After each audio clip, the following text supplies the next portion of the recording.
మీరు బంగారం తాకట్టు పెట్టి ఆ బంగారం డబ్బులు కట్టలేక ఇబ్బంది పడుతున్నారా? ఆచారి గోల్డ్ వాళ్ళు మీ బంగారం కొని మీ లోన్ తీర్చి మిగిలిన డబ్బులు మీకు ఇచ్చేస్తారు.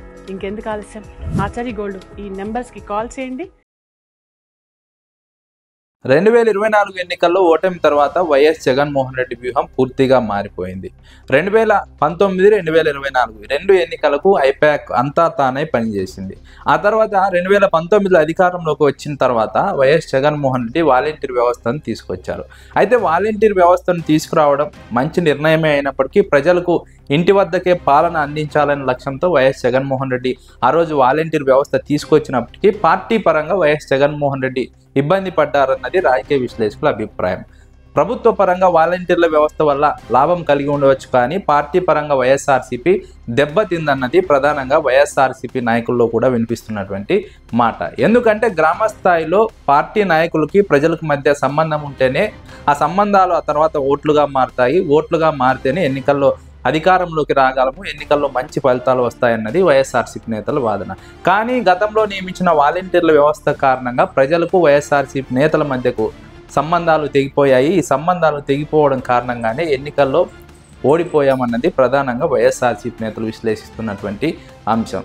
వాలంటీర్ల వ్యవస్థ నియామకం, ఐపాక్ సేవల నుంచి నేర్చుకున్నటువంటి గుణపాఠాలు, వీటన్నిటి తర్వాత వైఎస్ జగన్మోహన్ రెడ్డి కీలక నిర్ణయం తీసుకున్నారు. పార్టీ కార్యకర్తలను పటిష్టంగా తయారు చేయాలి.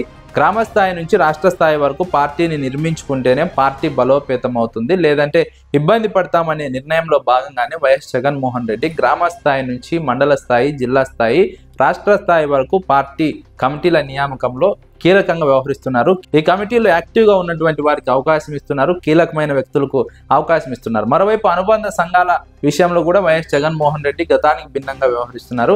అనుబంధ సంఘాల నియామకం ద్వారా ప్రజల్లోకి బలంగా వెళ్ళగలము, ప్రజల్లోకి పార్టీ వాయిస్ను బలంగా తీసుకెళ్లగలము. అదే సందర్భంలో అనుబంధ సంఘాల అధ్యక్షులతో పాటు వర్కింగ్ ప్రెసిడెంట్లు కూడా నియమిస్తున్నారు.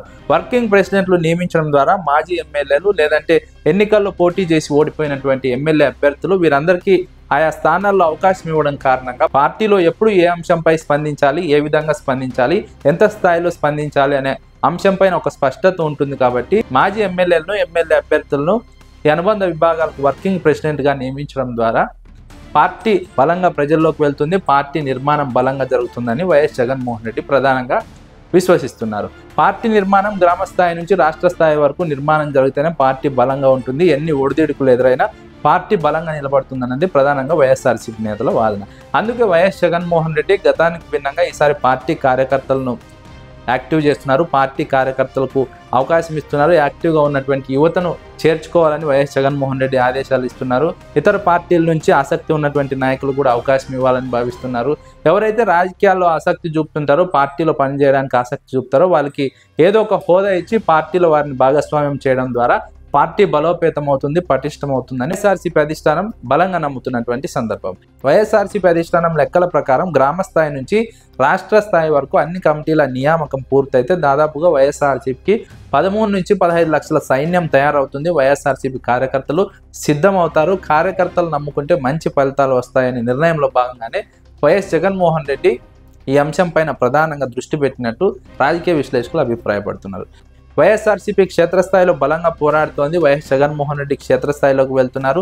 ప్రజల నుంచి మంచి స్పందన వస్తుంది. ప్రభుత్వం పైన ఏడాదిలోనే వ్యతిరేకత పెరిగింది. ఈ నేపథ్యంలో వైఎస్ జగన్మోహన్ రెడ్డికి క్యాడర్కు మధ్య ఎలాంటి అడ్డంకులు లేకుండా వైఎస్ జగన్మోహన్ రెడ్డి మెసేజ్ డైరెక్ట్గా క్యాడర్కు వెళ్లే విధంగా వైఎస్ఆర్సీపీ అధిష్టానం, వైఎస్ఆర్సీపీ యంత్రాంగం మొత్తం కీలకమైనటువంటి మార్పులు తీసుకొచ్చింది. అందుకు సంబంధించి టెక్నాలజీని కూడా పూర్తిగా వినియోగించుకుంటోంది. టెక్నాలజీని వినియోగించుకొని వైఎస్ జగన్మోహన్ రెడ్డి ఆదేశాలు, వైఎస్ జగన్మోహన్ రెడ్డి మెసేజ్ నేరుగా కింది స్థాయి గ్రామ స్థాయి పార్టీ క్యాడర్ వరకు వెళ్లే విధంగా వైఎస్ఆర్సీపీ అధిష్టానం కీలకంగా వ్యవహరిస్తున్నటువంటి సందర్భం.